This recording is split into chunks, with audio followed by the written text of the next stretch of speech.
ಹಳೆಯ ಚಿನ್ನದ ಒಡವೆನ ಅಧಿಕ ಬೆಲೆಗೆ ಮಾರಬೇಕೆ ಅಂದ್ರೆ ಆಟಿಕಾಗೆ ಕಾಲ್ ಮಾಡಿ 8803000300. Attica gold company. ನನಗೆ ಮಂತ್ರಿ ಸ್ಥಾನ ಸಿಗುತ್ತೆ ಅನ್ನೋ ನಿರೀಕ್ಷೆ ಇತ್ತು, ಆದ್ರೆ ಸಿಕ್ಕಿಲ್ಲ. ಮುಂದೆ ಸಾಕಷ್ಟು ಅವಕಾಶಗಳಿವೆ, ಕಾಯೋಣ. ದಾವಣಗೆರೆಯಲ್ಲಿ ಚನ್ನಗಿರಿ ಶಾಸಕ ಶಿವಗಂಗಾ ಬಸವರಾಜ್ ಅವರು ಹೇಳಿಕೆ ಕೊಟ್ಟಿದ್ದಾರೆ. ನನಗೂ ಮಂತ್ರಿ ಸ್ಥಾನ ಸಿಗುತ್ತೆ ಅನ್ನೋ ನಿರೀಕ್ಷೆ ಇತ್ತು, ಆದ್ರೆ ಸಿಕ್ಕಿಲ್ಲ. ಮುಂದೆ ಅವಕಾಶಗಳಿರುತ್ತೆ, ಕಾಯ್ತೀನಿ ಅಂತ ಹೇಳಿದ್ದಾರೆ.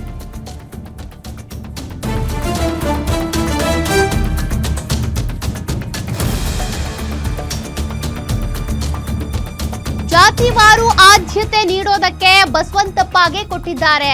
ಯಾರಿಗೂ ಬ್ಲಾಕ್ ಮೇಲ್ ಮಾಡಿ ಮಲ್ಲಿಕಾರ್ಜುನ್ ಮಂತ್ರಿ ಸ್ಥಾನ ಪಡೆದಿಲ್ಲ. ನಮ್ಮ ಪಕ್ಷದಲ್ಲಿ ಯಾವ ಬ್ಲಾಕ್ ಮೇಲ್ ಕೂಡ ನಡೆಯೋದಿಲ್ಲ. ಸಚಿವ ಸ್ಥಾನ ಸಿಗದಿದ್ದಕ್ಕೆ ನನ್ಗೇನು ಬೇಸರ ಇಲ್ಲ.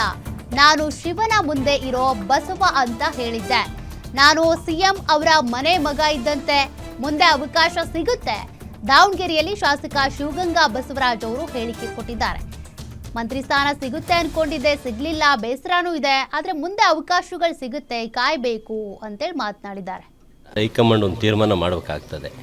ಜಾತಿವಾರ ಲೆಕ್ಕಾಚಾರ, ಪ್ರಾಂತ್ಯವಾರ ಲೆಕ್ಕಾಚಾರ, ಆ ಲೆಕ್ಕಾಚಾರದ ಮೇಲೆ ಈಗಾಗಲೇ ಆಗಿ ಹೋಗಿದೆ. ಈಗ ಏನಾದ್ರ ಬಗ್ಗೆ ಮಾತಾಡೋದು ಅವಶ್ಯಕತೆ, ಇನ್ನೇನಿದ್ರು ಅಭಿವೃದ್ಧಿ ಬಗ್ಗೆ ಮಾತಾಡಿದ್ರೆ ಅನುಕೂಲ ಅನಿಸುತ್ತೆ. ಈಗ ಸಿದ್ದರಾಮಯ್ಯ ಆಪ್ತರು, ಡಿ ಕೆ ಶಿವಕುಮಾರ್ ಆಪ್ತರು ಅಂತ ಇದರಲ್ಲಿ ಬರೋದಿಲ್ಲ. ಏನಾಗ್ತದೆ, ಪ್ರಾಂತ್ಯವಾರು ದಾವಣಗೆರೆ ಭಾಗಕ್ಕೆ ಕೊಡಬೇಕು. ನಮ್ಮ ಬಸವಂತಣ್ಣು ಕೊಟ್ಟರು, ಫಸ್ಟ್ ಟೈಮ್ ಕೊಟ್ಟರು. ಹಂಗಂತ ನಾನು ಸಿಟ್ಟಾಗಿ ಬರುತ್ತಾ? ಅಲ್ಲಿ ಜಾತಿವಾರು ಎಡಗೈ, ಒಂದು ಎಸ್ ಸಿ ಜನಾಂಗದ ಎಡಗೈಗೆ ಕೊಡೋ ಒಂದು ಅವಶ್ಯಕತೆ ಇತ್ತು. ನೋಡಿ, ಯಾವ ಬ್ಲಾಕ್ ಮೇಲೂ ನಡೆಯೋದಿಲ್ಲ. ತಾವು ನೋಡಿದಿರಿ, ರಾಜೀನಾಮೆ ಕೊಡ್ತೀವಿ ಅಂದ ಶಾಸಕರಲ್ಲಿ ಎಲ್ಲಿದ್ದಾರೆ? ಈಗ ಎಲ್ಲ ಸಿ ಎಮ್ ಮನೆಯಲ್ಲಿದ್ದಾರೆ. ಹಾಗಾಗಿ ಅವು ಯಾವ ಬ್ಲಾಕ್ ಮೇಲ್ ನಡೆಯೋದಿಲ್ಲ. ಅದು ಆ್ಯಕ್ಚುಲಿ ಏನೋ ಕ್ಲರಿಕಲ್ ಮಿಸ್ಟೇಕ್ ಅಂತ ನಾವು ನೋಡಿದ್ವಿ. ಕ್ಲರಿಕಲ್ ಮಿಸ್ಟೇಕಿಂದ ಆಗಿರ್ಬೋದು ಅಂತ ನಾವು ತಿಳ್ಕೊಂಡಿದ್ದೀವಿ. ಕಳೆದ 3 ವರ್ಷ 7 ಜನ ಲಿಂಗಾಯತರಿಗೆ ಕೊಟ್ಟಿದ್ದರು. ಈ ಬಾರಿ 6 ಜನಕ್ಕೆ ಆಗಿತ್ತು. 7ನೇದು ಒಂದು ಫುಲ್ಫಿಲ್ ಮಾಡೋದಿತ್ತು. ಏನೋ ಕ್ಲರಿಕಲ್ ಮಿಸ್ಟೇಕು ಅಥವಾ ಏನೋ ಉದ್ದೇಶಕ್ಕಾಗಿದೆ ಗೊತ್ತಿಲ್ಲ. 7ನೇದು ಕೊಟ್ಟಿರೋದಂತೂ ಸ್ವಾಗತಾರ್ಹ. ಯಾಕಪ್ಪ ಅಂದರೆ ಸಾಧು ಲಿಂಗಾಯತಗೊಂಡು ಕೂಡ ಒಂದು ಕೋಟ ಇತ್ತು. 6 ಜನ ಕೊಟ್ಟಿದ್ರು. ಎಲ್ಲ ಒಳ ಪಂಗಡಗಳಿಗೆ ಕೊಟ್ಟಿದ್ದರು.